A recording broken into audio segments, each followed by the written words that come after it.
Hello. Good afternoon, everyone. Thank you for coming to our program this evening. We have Kate Chadbourne here who's going to read some Irish poetry and play some songs for us. So Kate will be playing for about 50 minutes and then we'll have an intermission. I have some coffee and some snacks in the cafe area in the library if you want to get up and stretch your legs. We have restrooms over there as well. And this program is sponsored by the Friends of the Library and North End Subaru, who gave us a tremendous grant to support music in the library. So thank you to both of them, and I hope you enjoy. Thank you.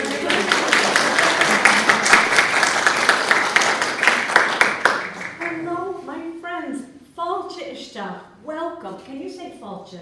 Fáilte. Fáilte Umpri. Welcome from my heart. I'm so glad to be with you this afternoon.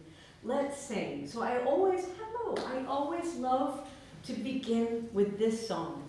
And it goes like this. Lil-to-doodle, lil-to-doodle, lil-to-doodle, lay. Over to you.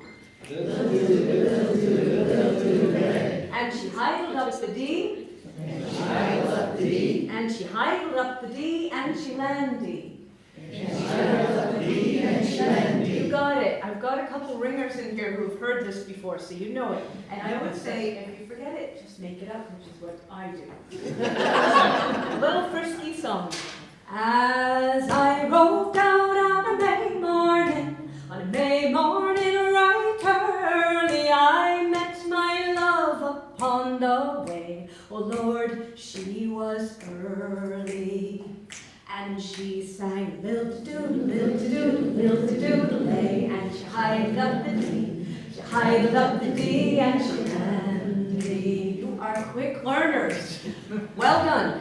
Her boots were black and her stockings white. Her buckles shone like silver. She had a dark and a roving eye, and her earrings tipped her shoulders. And she sang lil-to-doodle, lil-to-doodle, lil-to-doodle lay. And she hidled up the D, she hidled up the D, and she landed. Well done. Oh, will you come to my mommy's house when the moon shines bright and clearly? I'll open the door, I'll let you in, and my daddy shall not hear ye. Woo! And she sang lil-to-doodle, lil-to-doodle, lil-to-doodle lay. And she hidled up the D, she hidled up the D, and she landed. Oh, when will you return, my love? And when will we get married? When cockle shells make silver bells, that's the time we'll marry. Do you get that? Does she need to buy a dress? Not this time. She sang lil-to-doodle, lil-to-doodle, lil-to-doodle lay. And she hidled up the D, she hidled up the D, and she landed. As I roved out on a May morning right early, I met my love upon the way. Oh Lord, she was early. Last one. And she sang lil-to-doodle, lil-to-doodle, lil-to-doodle lay. And she hidled up the D, she hidled up the D, and she landed. My shift well done.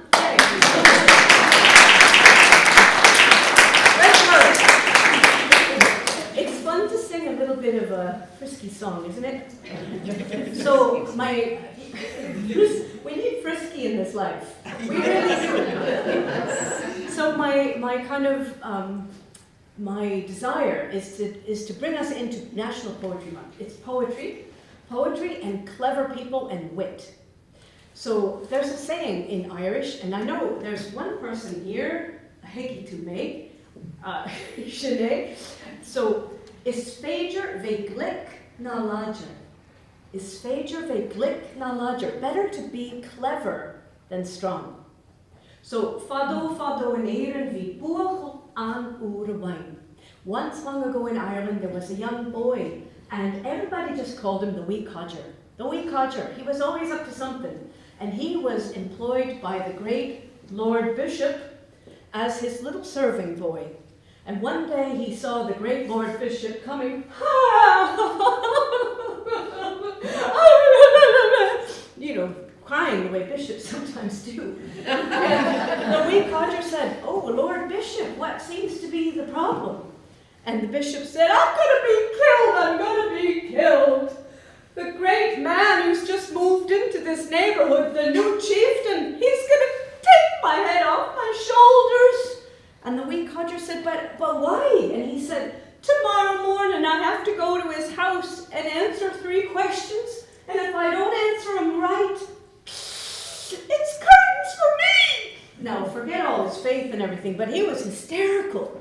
And the little wee codger, he said, "Well, I wonder, great Lord Bishop, maybe I could go in your stead and try to answer the questions." "No, you could never answer the questions. You're just a little boy." He said, "Well, I don't know. I'm kind of good at those things." So the Lord Bishop said, "Okay, you can go, but if you go and he takes your head off, it's not on me." He said, "All right, well, I'll go." So the next morning he got up and he went and knocked on the house of the big man. And the big man opened the door and he said, "Can I help you, little one?" And he said, "I've come on behalf of the Lord Bishop to answer those questions because he really couldn't be bothered to come himself." And the great man said, "All right, I'll ask you the questions, but if you don't get the answers right, you know what's going to happen." And the wee codger said, "That's all right, I'll take my chances." He said, "All right now then, here's the first question. What's the first thing I think of when I open my eyes in the morning?" And the wee codger thought for a minute and he said, "You think what you'll have for your breakfast?" And he said, "You got it right." "You got it right." He said, "All right, here's a much harder one. How many wagon loads of sand are there around the shores of Ireland?" And the wee codger thought for a moment. "That's a hard one," he said. And he said, "I would say 1. And the big man said, "How do you figure that?" And he said, "If you had a wagon big enough." He said, "All right then, there's one more question, and if you don't get this one, it's off with your little head, wee codger." He said, "All right, just ask the question, big man." So the big man said, "How much am I worth?" And the wee codger thought for a minute and he'd say, "I'd say 14 pieces of silver." And the big man said, "How do you figure that?" And the wee codger said, "Well, they sold our Lord for 30 pieces and you're not half the man he was." And so he got off and he saved the big Lord Bishop, and the big Lord Bishop gave him a special supper that night and was never quite as condescending to him again. Shitty mashkielsa matha brigan biu. That's my story. If there's a lie in it, so be it. Thank you very much. Thank you, my friends. And I'm so happy that also there's a puppy dog here. Yay. I like it when we have all the kinds of people. The dogs, the people, the young ones, the old ones, all the people. It's so good. Well, let's sing together. So this is a song I love, and it's a song about learning song. So I'm going to just teach you the part. I'm going to play it on the harp. So, "Sit you down by me, I mean you no harm." Try that. Sit you down by me, I mean you no harm. "Oh, sit you down by me, this new tune to learn." Oh, sit you down by me, this new tune to learn. "Here are 3 guineas, your mommy to pay. Here are 3 guineas, your mommy to pay. So lay by your yarn till the next market day." So lay by your yarn till the next market day. And if all else fails, so lay by your yarn till the next market day. You can just come in on that. Or again, you can make them up. So, this is a song about learning, and we're all learning.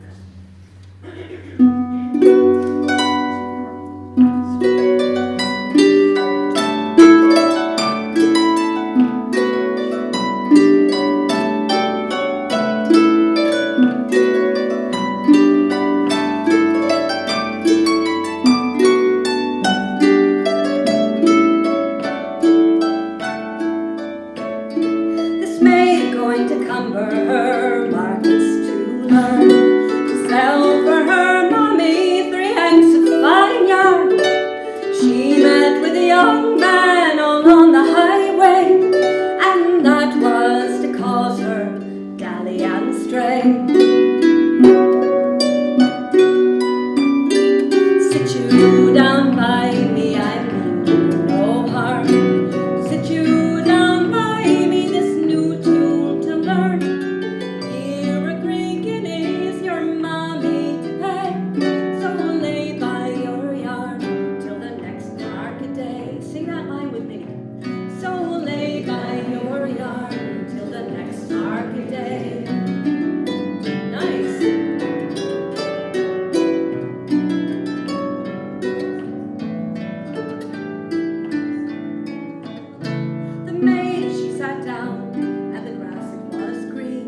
words that he said. The songs that he sang are still rang in her head.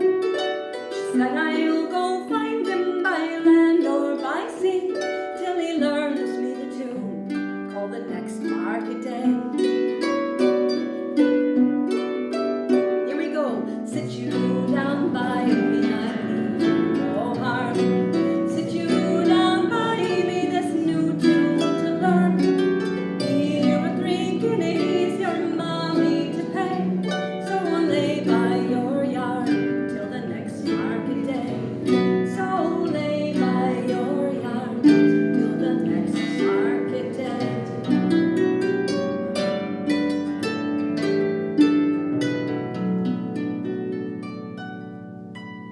Nicely sung, everybody. Well, you know, we have a young one in the back there, Madeline, and I think the next story is for you, Madeline. So, you know, we had the wee codger, a smart little guy. You know, kids are so smart, aren't they? Yes. It's such a pleasure to be around kids and to enjoy their cleverness and their spark and how quick and funny they are. Well, this is a story about a clever girl about the age of Madeline. So what, in the old days, you know, people used to wash their feet before they went to bed at night. And the water that they washed them in was called ishkanagos. Ishkanagos, the feet water. And it was really important, actually, that you washed your feet, because a lot of times people didn't have shoes in the old days, right? Like they had shoes for church maybe, but not for every day. So your feet would get really dirty, and you don't want to put that in the bed.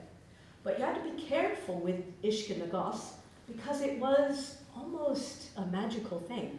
And you had to throw it out in the night, and you'd say, Shachan and Tishkin, which means watch out for the water. You say that, Shachan and Tishkin. My shift, you're speaking Irish. Well done. Shachan and Tishkin. Now you'd say it, of course, for any human beings, but you'd also say it for others. I'll leave it there. So long, long ago, there was a little girl and her mother. All right, and not a little girl, a girl about Madeline's age. A young, smart girl, like Madeline, who lived in a little cottage, and they worked so hard. You know how it is, just so much to do. I'm sure it's the same for everybody, right? We always have so much to do. And one night they were so tired going to bed, you know what they forgot to do? Shachan and Tishka, right? And the feet water was there with the washing water and everything, and they just kind of fell into bed exhausted. Well, they were sleeping in their bed, and they heard a knock on the door. And a really strange voice called out, "Door, door, let us in." They were shivering in the bed. And then they heard another strange voice say, "I can't let you in. I'm locked." I don't know, has anyone heard a door speak before? And that's how they speak. Well, that was terrible. And then, "Key, key, let us in." "I can't let you in. I'm tied to the foot of the bed." So that's keys. That's crazy. Well, then they heard one more knock. "Feet water, let us in." And then they heard clunk as the bucket tipped over on one side, back. And then they heard as the feet water sloshed across the floor. And then they heard, and the door opened up. And in came 3 women, and they were carrying spinning wheels. Now, that's your first clue that something is wrong, because it's wrong to spin after dark. This is an old folk belief. That's the first thing the little girl looked up and she said, "This cannot be good. They've got spinning wheels." But the second thing she noticed is that their skin was sort of green, and they had horns. But she noticed the spinning wheel first. Well, these women came right in and they set up and they began to spin. And the little girl's mother was so terrified, she just fainted dead away, gone. But the little girl, and her name was Kate, I kid you not. Her name was Kate, and her name was Madeline. Her name was Madeline. What am I thinking? Her name was Madeline, and she kept, and the Irish storyteller said, a splink céile, a splink of sense. Isn't that wonderful? Splink céile. She kept a splink of sense about her, and she gathered herself up, and she got out of the bed, and she said, well, now, with all the work you're doing, you're going to want some tea, I'm sure. And so without a by her leave, she gathered up the kettle, and she just sailed off into the night, just went out the door. As soon as she got out the door, she flung the kettle down, and she ran down into the village where there was a banfasa. A banfasa, a wise woman. Myra ní Canaigi, the banfasa. And she said, Myra, there's women spinning in my house, and also they're green with horns. And Myra said, oh, that is bad, girl. I'll tell you what to do about that now. And so she told her. And Kate went back up the hill and filled up the kettle at the well and came in and made a big deal of fussing around making the tea and everything. And then she said, as though being very, very casual, she said, you know, Sliabh na Man is on fire. Did you know that? Sliabh na Man, the hill of the women. And isn't that where you all live? Ah! They were shocked. Oh my God! Ah! And they gathered their spinning wheel and all their wool and they went running as though they could go home and save their homes. And she slammed the door, and then she opened it up, Kate, and she dumped out the dregs of the Uisce na Gás, the feet water, and slammed the door again and locked it. Got back in bed with the mother, who was still fainted dead away, had no memory of the whole night. That's the way it is, isn't it, the mother? Well, it wasn't too long until, door, let us in. I can't let you in, I told you, I'm locked. Key, let us in. I can't let you in. She tied me to the foot of the bed again. Feet water, let us in. And there was silence. And Madeline and her mother never forgot to put out Uisce na Gás again. And now, my friends, neither will you.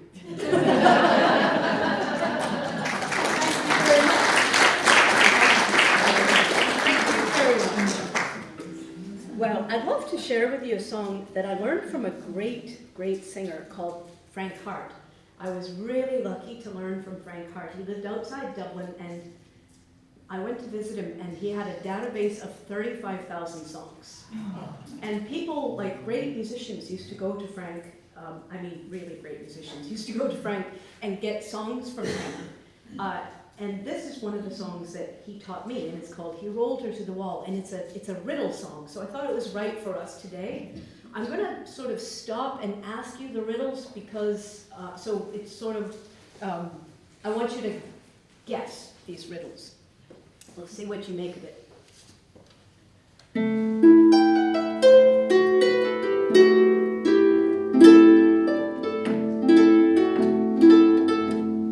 A nobleman's fair daughter came walking down yon lane, when up spoke William Dixon, the keeper of the game. Said he unto yon servant man, if it wasn't for the law, I would have that maid inside my bed, and she'd lie next the wall.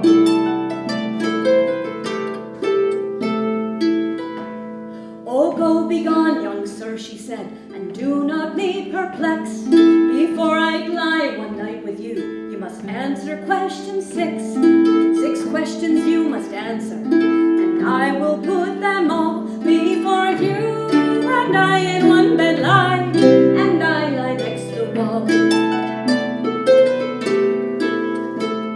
So, here's the questions. And don't you love a girl who's saying, I want to just make sure that you have some brain cells in your head before anything else goes further? Oh, what is rounder nor a ring? What's higher nor a tree? And what is worse nor womankind? What's deeper nor the sea? What tree buds first? What bird sings best? From whence the dewdrops fall? Before you and I in one bed lie, and I lie next the wall. Okay, pause. Here's the questions. Oh, what is rounder nor a ring? What's higher nor a tree? And what is worse nor womankind? and this is Frank too, and it's them, right? Like, nor means them. And what is worse, nor womankind? What's deeper, nor the sea? What tree buds first, what bird sings best, and whence the dewdrops fall? Before you and I in one bed lie, and I lie next the wall in the subject position, I suppose we could say. All right, does anybody have any answers to all those? Luckily, our young man does have a few brain cells up north. Okay. A globe is rounder nor a ring, heaven's higher nor a tree. The devil is worse nor womankind, hell's deeper nor the sea. Hell's deeper nor the sea. The thrush sings best, the yew buds first, from heaven the dewdrops fall. Now that you and I in one bed lie, and you will lie next the wall.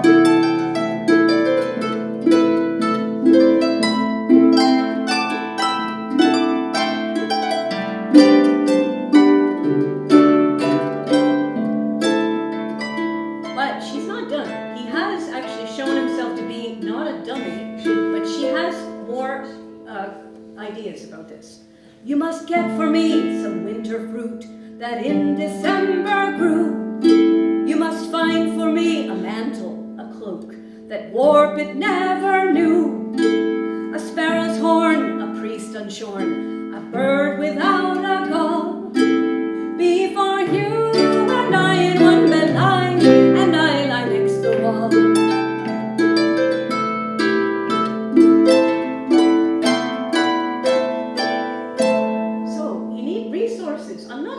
Okay, you are smart, but I'm not just hopping in the bed with you, my friend, unless I know that you've got something, right? But don't worry, he does.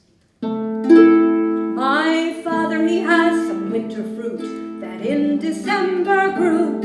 My mother, she has a mantle that warp it never knew. A sparrow's horn's not hard to find, there's one in every gall. And Melchizedek was a priest unshorn, and he rolled her to the wall.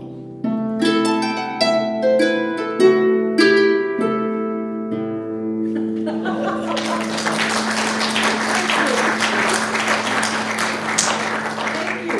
So isn't that kind of wonderful that, I mean, everything's in that song. Is so often with traditional songs. I know some of you sing traditional songs, you know that, but he has to have a good family, right? He has to be quick-witted. I love these. There's so many songs in which girls say, hold your horses, bucko, let's just talk about it. And then it's a good outcome. And then there's a lot of other songs that say, come all ye lasses to me and listen to my plight, that say, I should have asked some questions. Anyway, so poets. I'm actually going to take you to Wales for a moment, because, you know, poets, I know there's poets here, there's a great one right there. Put your hand up if you're a poet. And if you're a poet, yes, wonderful, wonderful, wonderful. I bet many of you have written poems. If you want YouTube, yes, of course you have. You get to claim poet. So poets in the old mythic world don't just get born like the rest of us.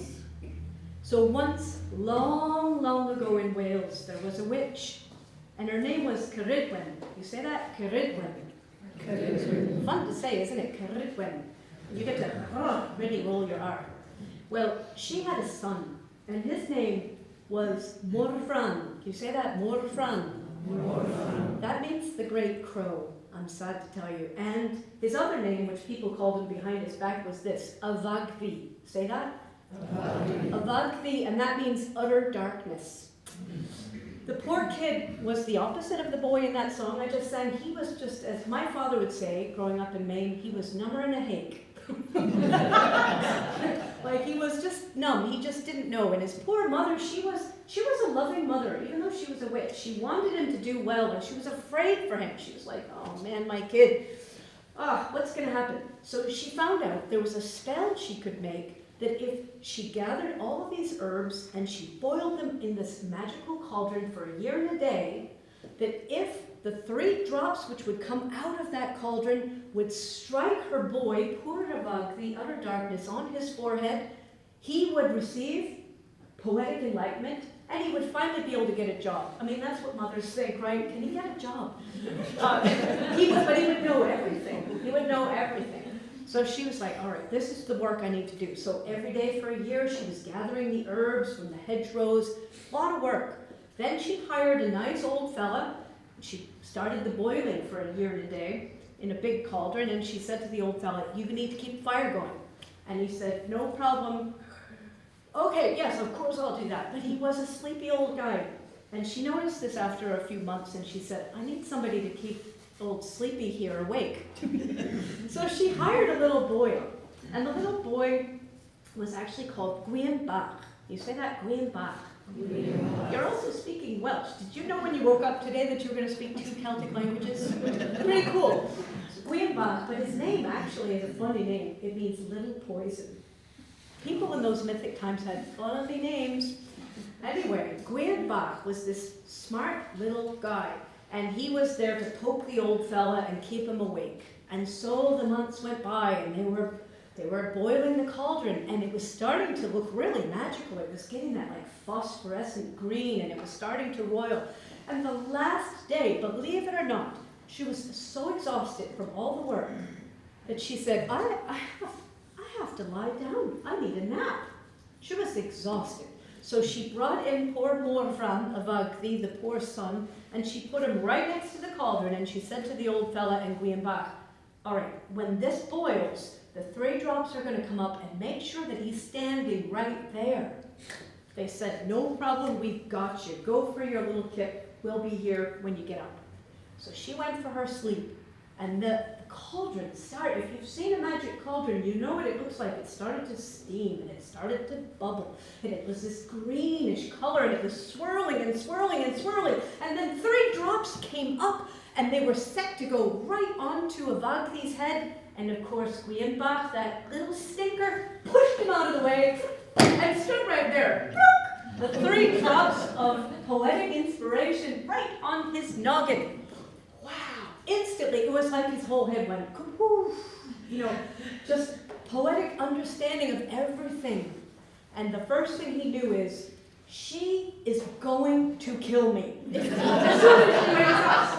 And sure enough, she woke up, and she looked at what had happened, and what did he do? He was like, I gotta get out of here. He turned into a hare, and he ran like the dickens, and woof! She turned into a black hound, and she went right after him, just almost nipping his tail.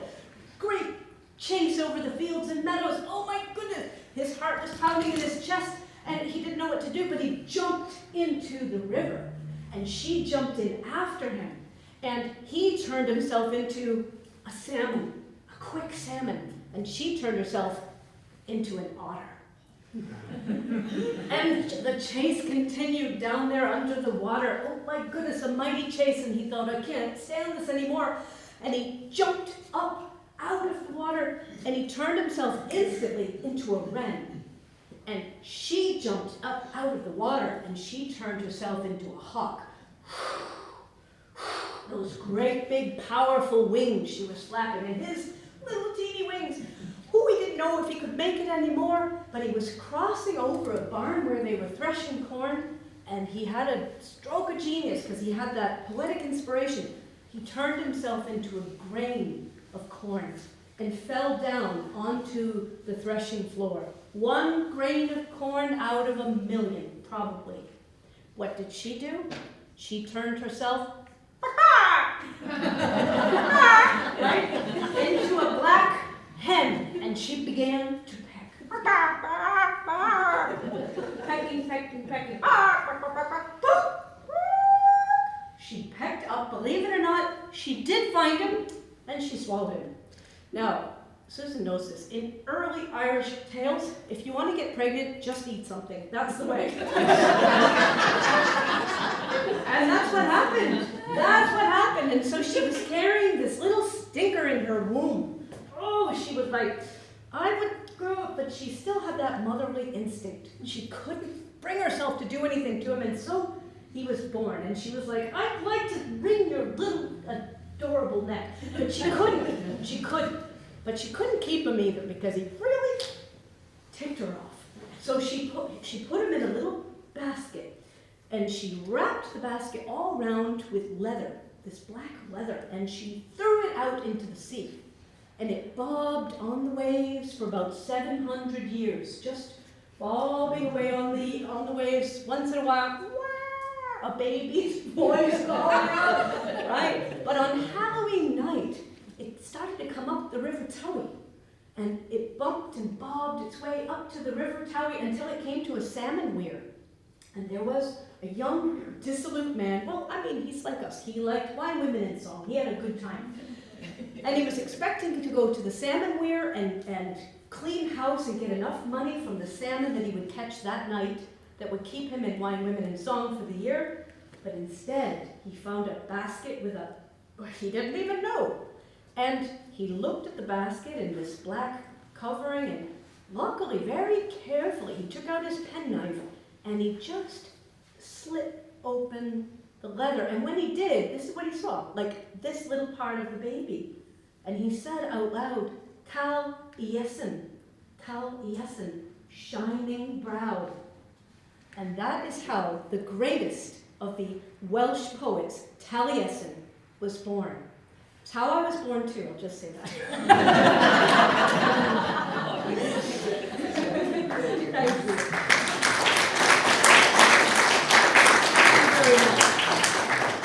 Well, I bet some of you like our friend William Butler Yeats. If you do, put your hand up. Are you a Yeats person? Yes, yes, yes, yes. Here's one I love by Yeats. I got to meet Yeats' sister one time, 1 million years ago. She came to Boston College, and she talked about her father, this great poet, how he would be so absorbed in his poetic musings that he'd be walking down country lanes and she'd like be coming home from school and he'd walk right past her. Because he was so in his mind of poetry making that, anyway, this poor girl. But he made this wonderful poem. When I play on my fiddle at Dooney, folks dance like a wave of the sea. My brother is priest in Kilvarnet, my cousin in Maharabui. When I pass my brother and cousin, they read from their books of prayer. I read from my book of songs that I bought at the Sligo Fair. When we come to the end of time to St. Peter, seated in state, he will smile at the three old spirits, but he will call me first through the gate. For the good are always the merry, save by an evil chance. And the merry love the fiddle, and the merry love to dance. Yes. And when the folk there spy me, they will all come up to me, saying, here is the fiddler of Dooney, and dance like a wave of the sea. You got it, my friends. Well done. Well done. Thank you. Well, let's have this beautiful, so Yeats made this poem Down by the Sally Garden. And it's one example of a poem that was made in English and flowed back into Irish. I think that's really unusual. There's so many wonderful poems and lyrics in Irish that then are taken over into English. This is one, I think that's a huge honor for Yeats, you know. So Down by the Sally Garden, I bet you know this. If you do, I hope you'll sing it with me. I'm going to sing you one verse in Irish, but it's about being young and foolish. Put your hand up if you've ever been young and foolish. I always now say middle-aged and foolish.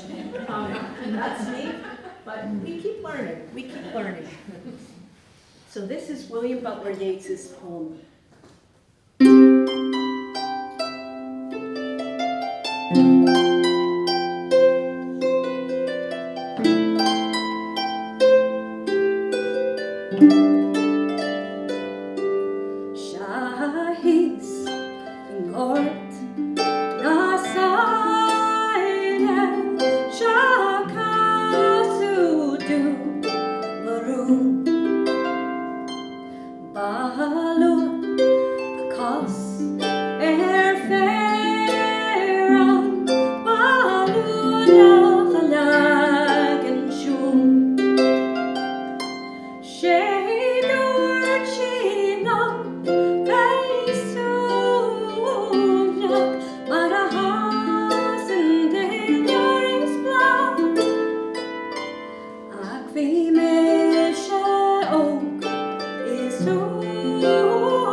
past the Sally Gardens on little snow white feet.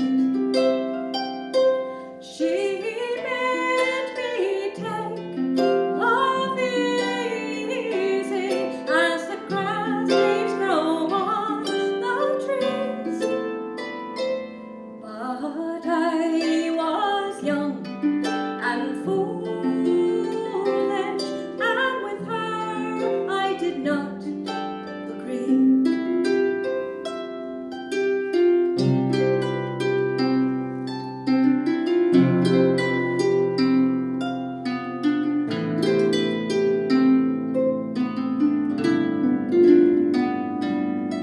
In a field down by the river, my love and I did stand,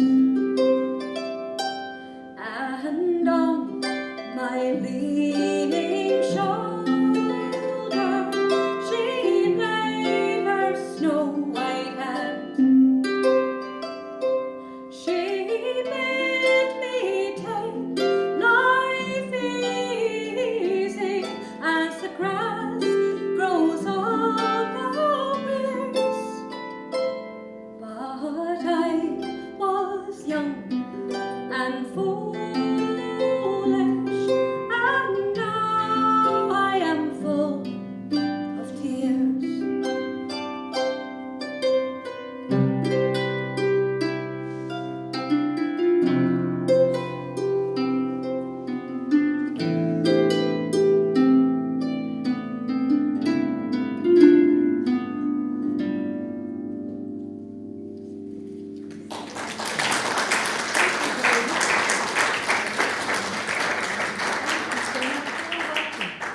So, just one more from Yeats, because he's so good.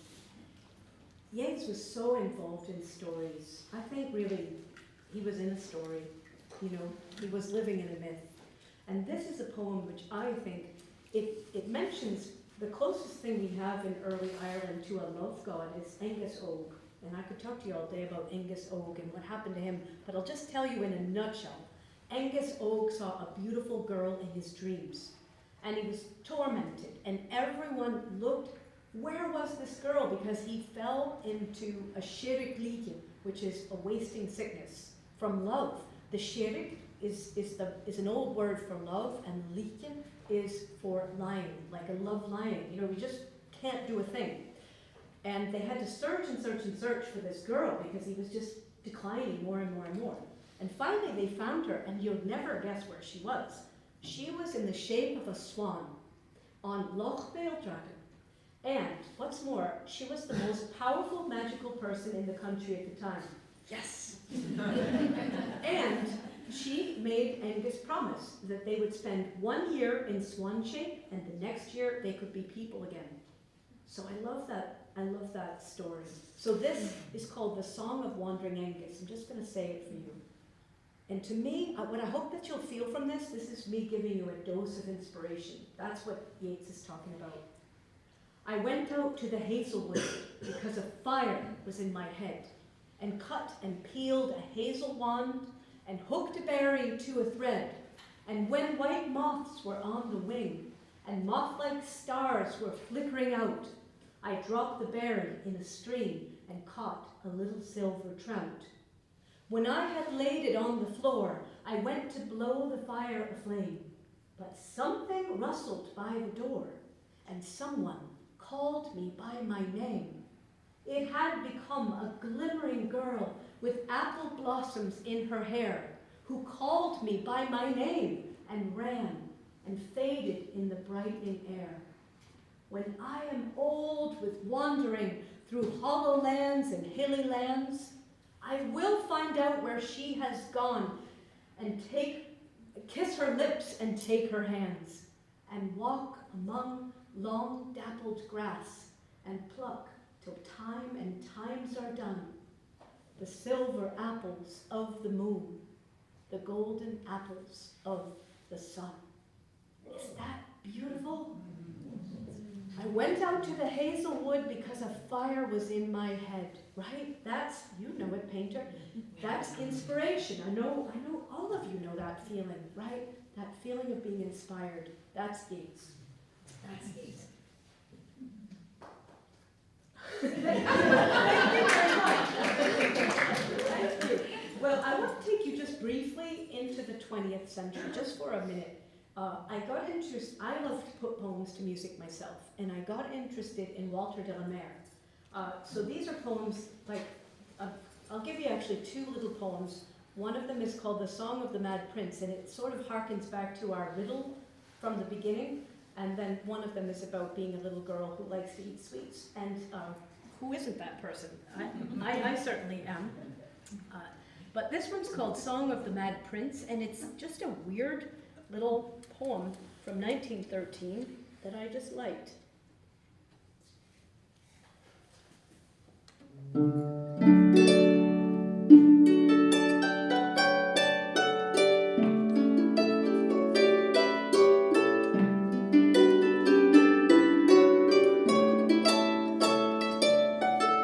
Who said peacock pie?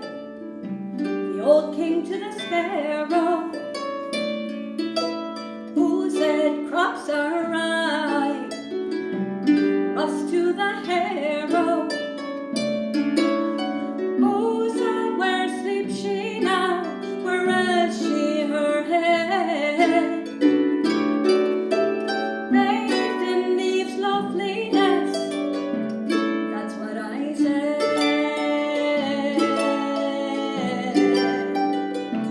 That's what I said.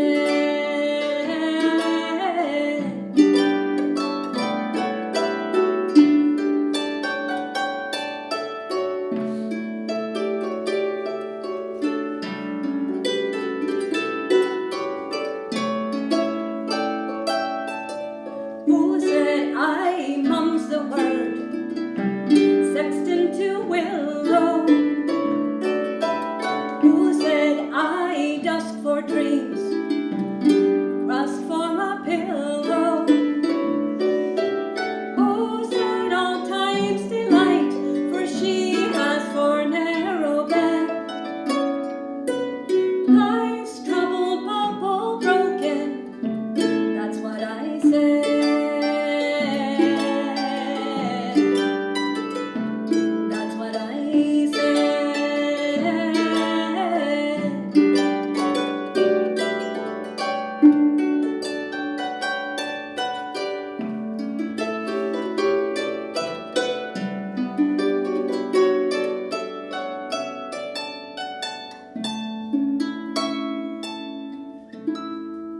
Odd little song.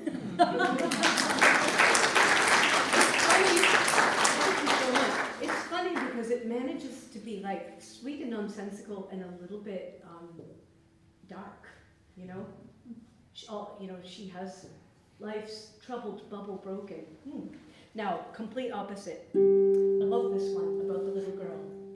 I have a little cupboard with a teeny tiny key, and there's a jar of lollipops for me, me, me. It has a little shelf, my dear, as dark can be, and there's a dish of Banbury cakes for me, me, me. I have a wee fat grandmama with a very slippery knee, and she's keeper of the cupboard with the key, key, key. And when I'm very good, my dear, as good can be, there's lollipops and Banbury cakes for, say it with me, me, me, me. Yeah! You need a treat. All right, I'm going to do something I never do, but I want to, just one more on this idea of poetry and fun. So years and years and years ago, I was in a little songwriting group, and I was invited to make a song in a genre I've never tried. And I thought right away, I know the genre, but I know very little about the genre. All I know is that there should be like kind of gangsters and chicks and guns. So shows you what I know. So here's what I made. And after this, why don't we take a break and go out, flow out, and get a cup of tea. You'll see the link. Well, I'm a teapot I'm always thirsty for tea. I like the leaf kind. No, not those bags that you buy. No, not the cheap kind. No stinking red rose for me. No, no salada. And I shoot the Tetley. Shoot the Tetley. Cause I'm a teapot. My hood is high on the shelf. Hang with my homies. Those be the teapots in doubt. Our ammunition is water hotter than hell. Our metaphysician is Earl Grey himself. Earl Grey himself. Cause I'm a teapot. I'm always thirsty for tea. I like the leaf kind. No, not those bags that you buy. No, not the cheap kind. No stinking red rose for me. No, no salada. And I shoot the Tetley. And you can do this too because it's fun. Shoot the Tetley. Shoot the Tetley. Because I'm a teapot. The chicks are checking me out. They like my handle. They like my sensitive spout. I've got a... You got it. I've got a bevy of little teas on the go. Like mango ginger and little minty, you know. But the one who makes me whistle and blow is orange. Say it. Orange because I'm a teapot. I'm always thirsty for tea. I like the leaf kind. No, not those bags that you buy. No, not the cheap kind. No stinking red rose for me. No salada. Here we go. And I shoot the Tetley. Shoot the Tetley. Gangsta teapot.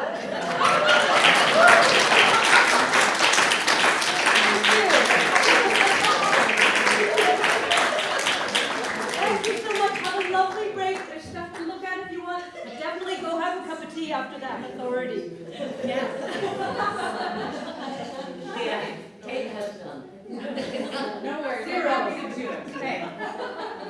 So I hope everyone enjoyed our first half of the afternoon. So now Kate will have another, 15 minutes? Something like that. Yes. I'll be careful because I bet you want your supper soon. So. Yeah. So we have even more poetry and music for you to round out the afternoon. So I hope this one is just as enjoyable. Let's say thank you to Lydia.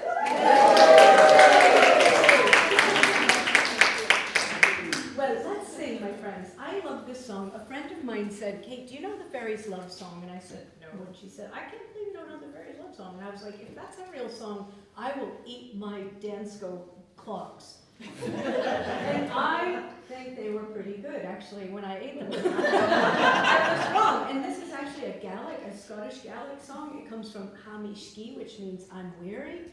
So here's your part. Why should I sit inside? You say that? Why should I sit inside? Brew and bracken, brew and bracken.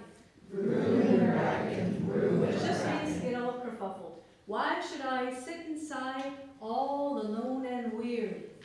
Why should I sit inside all alone and weary? So here's a fairies song for us, and you'll sing it with me.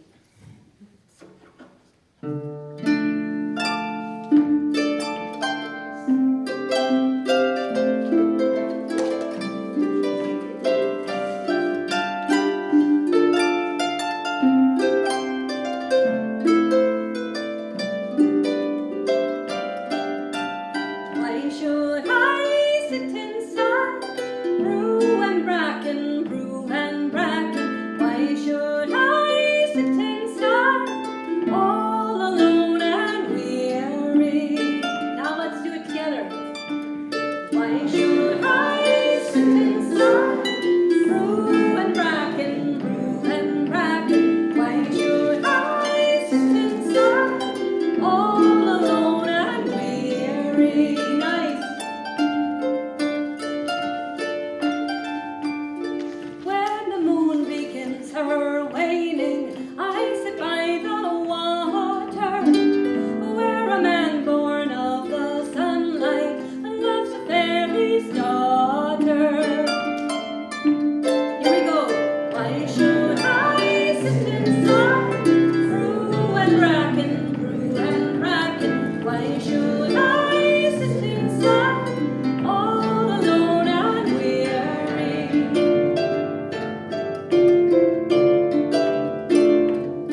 When I see the curlew rising or the plover wheeling, it's then I court my mortal lover. Back to me he's stealing.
about fairies, we could talk about fairies all day. Sandy knows that about me. Get me in a room to talk about fairies, we keep going. Well, fado in Éireann bhí fear an úrhain agus an tam of the year, ná Brian O'Brien. Once long ago, there was a man in Ireland, and the name he had was Brian O'Brien. And he lived in a place in Donegal, which is the place I love to go. It's called Bar Aghi, which sort of means the top of the wind. And Brian was a basket maker. And, you know, these were the old bad times. We have the new bad times, but these were the old... Let me say that. No, these are good times, because here we are together. Yes, But back in the old days, right, there was hardly a stick or a stalk that wasn't taken up by a landlord, right? And you had to be very respectful. So as a basket maker, Brian was always looking around for places where he could get rushes to make the baskets. And after a while, there was hardly a place left in the country where he could get his rushes. And so one day he said to his wife, I'm going to go up Alton Tour and get some rushes. And she said, you're not? You know, the wife, you're not. She said, you're mad, Brian. You're not going to do that. You know very well that hill belongs to them. He said, I know, but we have no money and I've got no rushes. And if we've got no rushes, we get no money. She said, well, I'll make you a little lunch. That's the way the wife is, right? So she made him the little meal, the little lunch, and he brought it up to the top of Alton Tour, and nothing seemed to be very different at all about it. But as soon as he grabbed himself a bunch of rushes and sliced through them, it went pitch black. Black so you couldn't see the hand in front of your face. Oh my goodness, so what did he do? What did he do? He sat down and he ate the lonin. That's the thing to do. That's what I would do. He sat down, ate a little lunch, and when he stood up, it was still pitch black. And he looked to the east and he looked to the west. And when he looked to the west, very far away, he could see a little bit of a light. And he said to himself, my goodness, you know what? Where there's a light, there's a house. And where there's a house, there's people. So, tripping and falling through the dark, he made his way to the house. And when he got there, there was a nice old couple. And it was odd because he'd never seen them before, but they said, welcome in, Brian O'Brien from Barley. You're very welcome here. And he didn't know who they were, but he said, thank you. They said, sit down now and have a bit of supper. And after the supper was eaten, they said, okay now, Brian, in the scale doing, tell us a story. He said, oh, no, I don't know any stories. Okay, well, aber oran, sing us a song. No, I can't carry a tune in a bucket. Tell us some riddles, how about a joke? No, I've got nothing. On and on they went, and he said, no, I have nothing. They said, well, the woman started to get annoyed. She said, well, the least you could do is make us some tea. So he grabbed the kettle and he went out to pump some water. And while he was there, amazing to say, a she-gihe. You say that? She-gihe. She-gihe, a fairy wind, came and swept him clear up into the sky, turned him all around, all through the dark, pitch black, and let him down ere a home on his that part. Well, again, for the second time today, he was in the pitch black and he didn't know what to do. And he looked to the east, black. And he looked to the west, there was a little light. And he said to himself, where there's a light, there's a house. And where there's a house, there's people. And so, tripping and falling, off he went to the house. And when he got there, it turns out that it was a house, a wake house, where they were holding a wake for someone who had died. And he didn't know anybody in the house. But a beautiful, dark, curly-haired girl from the back of the room stood up and she said, Brian O'Brien from Barley. Welcome in, Brian O'Brien from Barley. You're very welcome here. Sit you down beside me. Sit you down by me, I mean you know her. Sit you down by me. So he did. He sat next to her and he was watching everybody. And after a little while, somebody said, well, you know what, it's time for some dancing, but we don't have a fiddler or anybody. And she said, but we do. We have the best fiddler in Ireland right here. It's Brian O'Brien from Barley. And he said, no, you've mixed me up. I can't play the fiddle, not even a note. She said, you can. And they put a fiddle in his hands, and amazing, it just leapt into tunes, and suddenly the tunes were a stalwart pouring out of Brian O'Brien, and the people were dancing, and they had the best time, because that's how they used to do at wakes. It sounds terrible to us, but it was wonderful. They had a wonderful time. Well, after a little while, somebody said, well, it's about time we say Mass for the poor departed, but we don't have a priest. She said, we do. We do. We have the holiest priest in all of Ireland right here. It's Brian O'Brien from Barley. He said, no, now you absolutely have me wrong. I don't have that holiness and that sacrament. She said, don't be making a liar out of me. And so he stood there as they put the alb and the stole on him, and suddenly he was standing in front of the people, and amazing to say, all this Latin was in his mouth, in nomine Patri, and he was doing the beautiful, beautiful Latin, and people were weeping at the beauty of the Mass. It was incredible. Wow, that was a close call, he thought, but after a while, they said, now it's time to bring the poor departed to his final resting place. And the 4 pallbearers stood up, and 3 of them were about my height, and one of them was about this high, and so when they got the coffin, it was like all cattywampus, right? And they said, well, someone needs to sort this out. We can't have pallbearers like this. We need a surgeon. And she said, well, we have the best surgeon here in all of Ireland, and it's Brian O'Brien from Barley. And somebody handed him a saw. And so what he did, and this was clever, I'm going to show you. So the very tall fella, he just cut right below the knee and right over the ankle, and he just put them together, and the guy was exactly the right height now. Well, that was so smart, again, so witty, so clever. And so off they went, carrying the coffin to the graveyard. And you know, in the old days, there was a belief that you couldn't just go in the front gate of the graveyard, you had to go over the wall. So as they're going up over the wall, the coffin flies open, and there's nobody in it. Oh my gosh, we don't have a corpse. Well, we do have Brian O'Brien from Barley, and he said, no! And just at that moment, lucky for him, the sheet of the fairy wind came and swept him up into the air.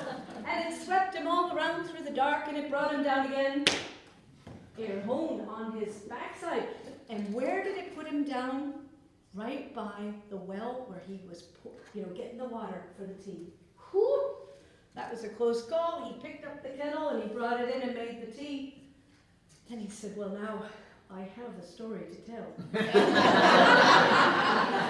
And that ever after he was Brian O'Brien from Barley, the man with a story to tell. Shinny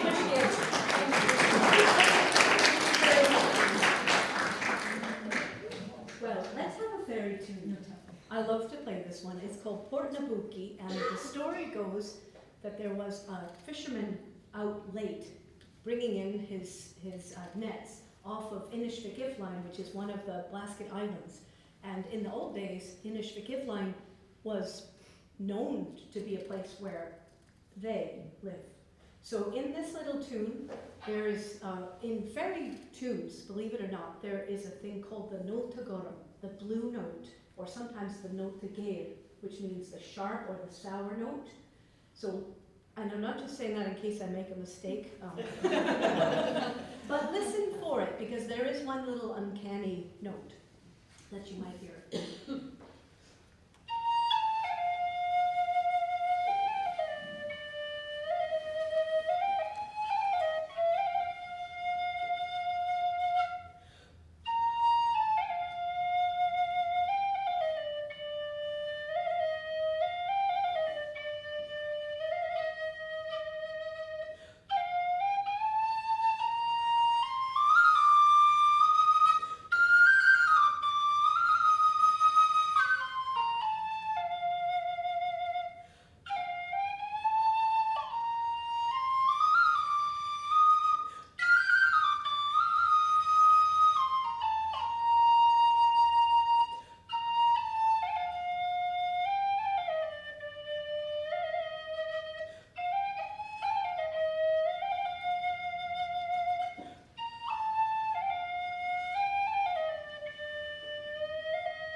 poem, and we're lucky to have actually someone from County Mayo here today, County.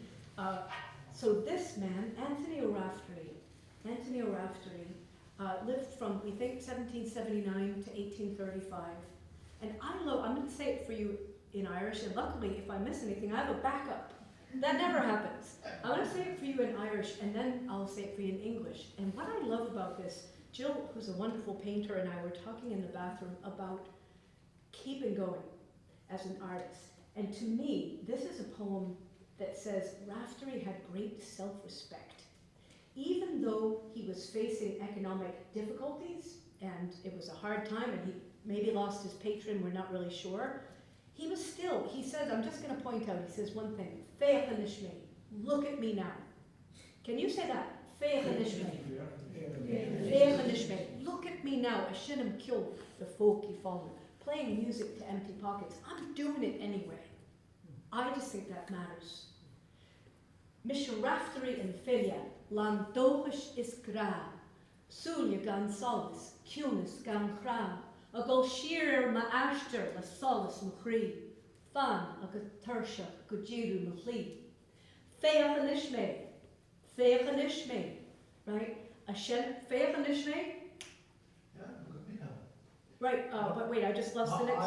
Ma'aileba. Right, Mahulabala, right? Or Ma'ailabala. Thank you so much. Go to Cave Mila Maigat, Ashenim Kyo, the folk you follow. That's it. So I am Raftery the poet, full of hope and love. I said this poem, I have a little YouTube channel, and I invited everybody to say what you are. I am Trisha the poet, full of grace and beauty, right? I am Jill the painter, full of genius and light. Imagine, I actually encourage everybody, look what Raftery has done in that poem. I'm Raftery the poet, full of hope and love. Now, Sulia Gonzalez, eyes without light. Why is that? Here's Raftery went through so much. When he was young, his family had smallpox. 8 of his brothers and sisters, all of them, died. Raftery went blind. They say the last thing he saw was his brothers and sisters who had died. So this man, I don't know, I'm like, thank you, Raftery, for holding on, right?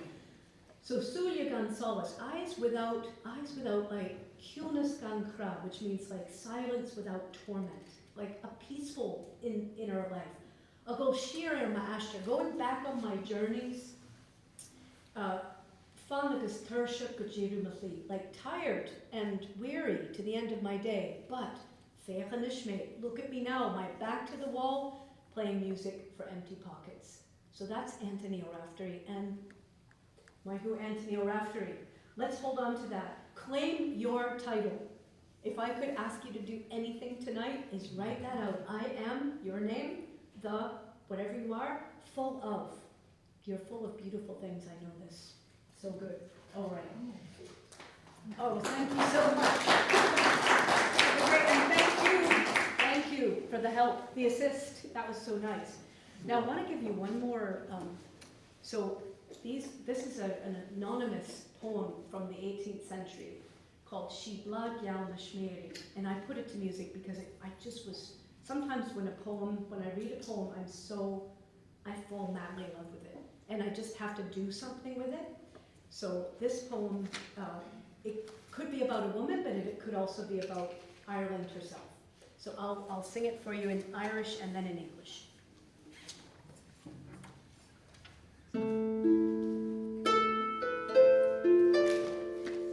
Yes, good.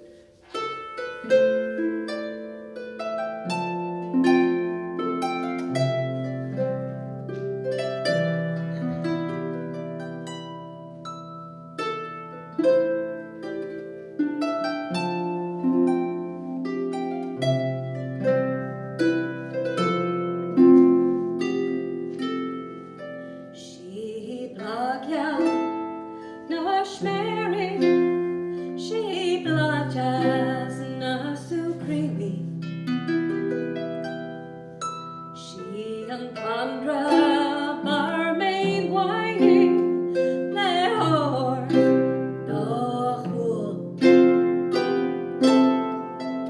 Sheba Khushla, Sheba Runi, Sheblana Nuguri, She and Sauru, in San Huati, a journalic, is Kashk.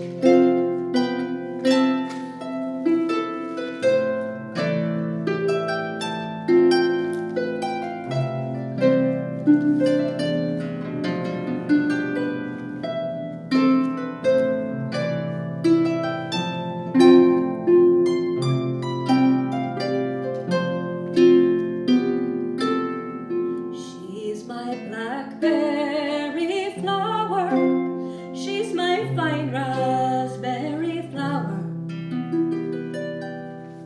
She's the plant of best breeding, your eye could behold.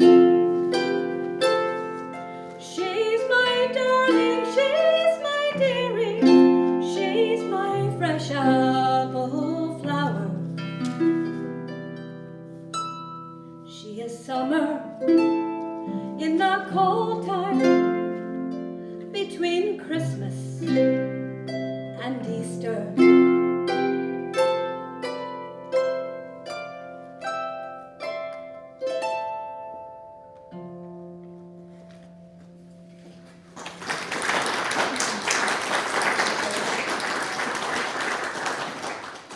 We're going to tell you another little story. Now, this one comes from a great, great storyteller. One of, we have these wonderful storytellers, especially from the 30s and 20s, 30s, and 40s, who were being collected kind of at we call it the Indian summer of Irish storytelling, like when there was this push to go out and get stories. And this is a man called Sean O'Connell, who was from a little place in County Kerry called Ifrad, and he told this story to a man called Seamus Delargy, and I just loved it. It's hopeful. Do you know, in the old days, people believed you died and went to purgatory. I will say, my own grandmother worried so much about how much time she'd spend in purgatory. I was like, no time at all. Like, you're such a good person, 0 time. But she was sure she was going to spend time there. Well, there was a soul who was in purgatory, and he was clinging to a rock in the middle of the sea, all by himself. So lonely, very bleak. It's not the torments of the other place, but it's not great either. And one day, he got an intuition, and he laughed. He laughed out loud. First time, eternity broke the silence. And when he laughed, another person revealed themselves, another soul on the other side of the rock. They had no idea they were there together. And this other soul said, "Why are you laughing?" And he said, "I'm laughing because a child was just born who's going to grow up to be a priest. And when that priest says his first mass, I'm going to go straight to heaven." And the other soul said, "That's amazing. Oh my goodness, that's amazing. I wish I had someone to say a mass for me." And the first soul said, "Have you no one to say mass for you?" And the second soul said, "No, I don't." And the first soul said, "Well, I give you half my mass." And right away, they were in paradise. And that's where they spent the rest of their eternity. And that's how we go to paradise, my friends, with a laugh and generosity. Sean O'Connell.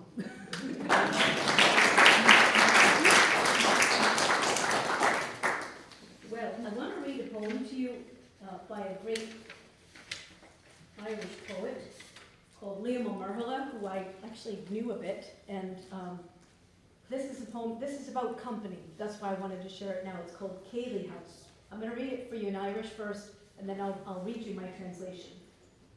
So Cayley House, just to say, was a music program that used to air on Saturday nights. And people, it's kind of like when there was Garrison Keillor, it was a bit of company, right? All of those programs that you just listen to the radio and you listen to a real voice talking to you and then choosing music for you. So nice. Time sa kiste na géisteach le mhahar a géisteach leis an radio in a Shummarine Sea. I tseannachan na bhain le pórtí ní béal. Diddle doodle diddle diddle doodle diddle diddle dee. Is Parsum Pragel dee. Kuch dina focal aki dina hoiran, een shadarinum shasarum so. Itcher na ravena is na jigana. Jigana, you can guess what that is? Jigs, right? Na ravena is na jigana. It's fall diddle diddle diddle fall diddle do. Togum soska foil. Bavra adoru boska de wachlan kriana a talorum kyo. Rinkin is rinkin. Is rinkin goherach land de rasta de vion. I'm in the kitchen listening to my mother listening to the radio in her little parlor. And she's arm in arm with the tunes and with her snatches of mouth music. Die diddle doodle die die diddle doodle die die diddle ding. And parasum pray to thee. And she's got some of the words of the songs. Een shodarinum shasarum so. Both the reels and the jigs. Itcher na reelina is na jiggina. And fall diddle diddle diddle fall diddle do. I still feel the peace of it. A melodeon would be just the thing for your old knowing breast that nurtured me on music. I dance and merrily dance, full of the grace of your composure. Liam over. Well, you know what? Let's have a melodeon. Now, this isn't the kind I meant, but, and this is a very ungainly instrument for me to play. We're going to do a lot of huffing and there's spit involved. But I want to play for you just a little bit of a slow air called Air Iir Ni Nosen Kehi, which means, for Ireland's sake, I won't tell you her name. And then at the end of it, I put a little slow jig of my own called the Moon Jig.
Well, I'll tell you about the Ulster woman. I love, so Banfassa, some of you know that word. Can you say it? Banfassa. Banfassa. So ban, woman, fassa, of knowledge. Banfassa, so fis is knowledge, fassa, of knowledge. The Banfassa is a woman who knows the answers to life's conundrums, and she goes around and helps people. Now, if you lived in the west of Ireland, you would imagine the woman from the north, the Ulster woman, coming down to you and solving things. You know, she was also sometimes called the Ban Shul, the walking woman, right? And then if you lived in the north, it would be the Connacht woman, right? Because you would just imagine that magic comes from somewhere else. Well, the Banfassa, one day the Ulster woman was making her way into Connemara, and she just had a pull to go visit a certain house. She knocked on the door and they said, yes, come on in. And she went into the house and there was a young wife there who was just seemed upset, was just a little worried. But she had her falcha, say it? Falcha, her welcome. And so she invited the Ulster woman to sit down at the hearth and to have a cup of tea and a chat. And the Ulster woman, though, it wasn't long before she understood something was wrong here. And she began gently, but more insistently, to ask questions. What's happening here? What's happening? And the young woman said, I've been trying to have a baby for so long, and I can't have a baby. My husband and I have been married now for 3 years, and all my friends who got married at the same time, they all have beautiful babies, and I don't have a baby. And I don't get on well at all with my mother-in-law. And, you know, of course, as it was in the old days, of course the mother-in-law would have lived in the house. But she said when we came together, things didn't go well, and so she had to move to a little cottage down the road. Ah, said the Ulster woman, I see. That is hard. Oh, I'm sorry. Which is often just all we need, isn't it? I'm sorry. I'm sorry. I see. Well, she spent the night there, and the next morning she went down the road, and she came to her cottage and knocked on the door, and this woman came out and said, come on in, it's a cold morning, you should come in. And this Ulster woman said, yes, she would come in, and she said, do you know, up the road, there's a young couple there, and they've just had the most beautiful baby boy. He was just born this morning. And the woman said, and she reached up the chimney, and she took out a little bundle of rags and bones and twine and even some teeth. Strange thing. And she threw it in the fire. She said, well, my spells were no good then, if she had the baby. And as soon as she threw it in the fire, wah! They heard from up the road, a beautiful little boy was born. And you know, Sean O'Connell, who gives us this story, says he was born with his hair and his teeth. Thank you very much. So, these are all things. We have poems. We keep going. I'm going to read you one little poem I made about the Ulster woman, just to bring her into, you can remember her. And you know what? It could be the Fitchburg woman, could be the Lunenburg woman, could be the Hollis, New Hampshire woman, you know, could be all the women, right? I think every woman here is a Banfasa, a wise woman. This one is, I know. The Ulster woman came on a secret horse, which grazed invisible oats and left no print. She wrapped her head up like a parcel, but her chest and feet were bare as udders. At the wallop of crisis, or the screech of fierce need, she assembled on the door jamb, herself and her kishon of herbs at the basket, herself and her traveller's knowing, herself and the ghosts that taught her the butter and the baby and the wool, the essentials. Thank you so much. Before you go, many of you will have this, but if you don't, all these cards over here are a present, because I like there to be a present. Years and years and years ago, I made this little card because I wanted there to be a present. And I've probably given thousands of these cards at this point, which I really love. So, and this is a proverb, one of my favorite. It says, it's your Dundrolin and Yan. So, Shannon, I'm not much of an artist, but I do try. Anyway, here's Androlin, the wren. August Sha and Yan, her nest, right? To the wren, her nest is enough. So that is for you. Please come and take a card. Please, if you want to stay in touch, sign my little mailing list. It's old school. You only hear from me once a month because I don't want to bug you like crazy. But I'd love to stay in touch if you want to. There's all these things, music, poetry, lighten my load. I'd love it. So please do, though, take these lovely cards. Let's sing one more song. I want to thank Lydia. If you hear us, I'm thanking you so much. I want to thank the Lunenburg Public Library, which has always been such a home for all of us here in this town. It's been so generous to me, but to so many people, and just creates all these wonderful occasions. We're lucky. Our librarians are she's a Banfasa, is she not? Right? And I want to thank all of you so much for this time that we've spent together. It has felt so warm, and I'm just so pleased. So let's sing one more. This is a song I made about the way the world is talking to us all the time. And it's called What Did the Wind Say? So what did the wind say? One syllable. One syllable. I heard somebody. Oh, I love it. You can absolutely make a wind sound. I wrote it as blow, but I like it when people go, that's good too. That is good. What did the sun say? One syllable. Shine, that's it. What did the flowers say? Bloom. You got, and grow is good. No, grow is good too. And this is a democracy. You can sing whatever you like. So bloom. This is the most contested one. What did the birds say? Tweet. I love it. We're going to take tweet. I wrote it as sing, but I think tweet is the best. And then the final one, I made this song for some people in assisted living who are just so lovely. And what did your love say? And it's dear, dear, dear, dear. So I hope you'll sing this with me. And again, thank you so much. Thank you everyone for being here, for bringing your beautiful hearts. So much fun. All right.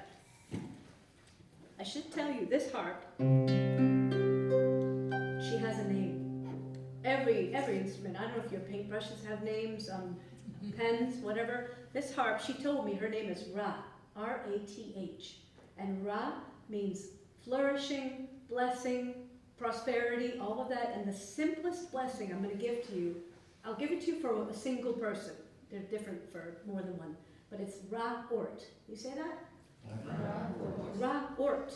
R-A-T-H, next word, O-R-T. If anybody wants me to write it, I'll write it. Ra-ort, and that's may you prosper. May you flourish. And I'm going to say, Ra-ort of Galer, may you all prosper and flourish.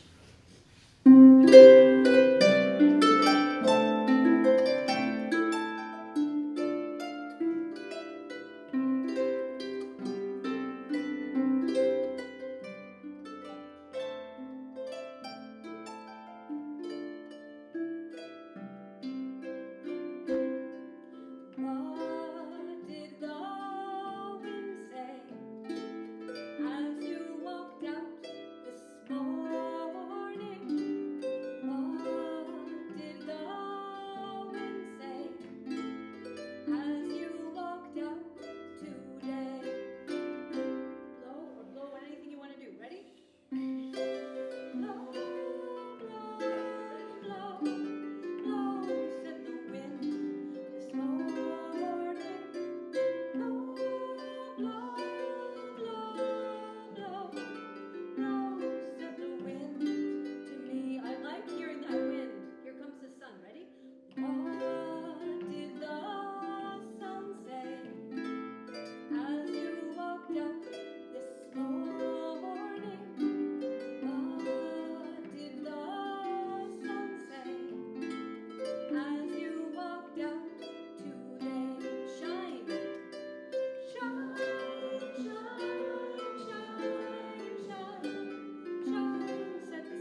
dear.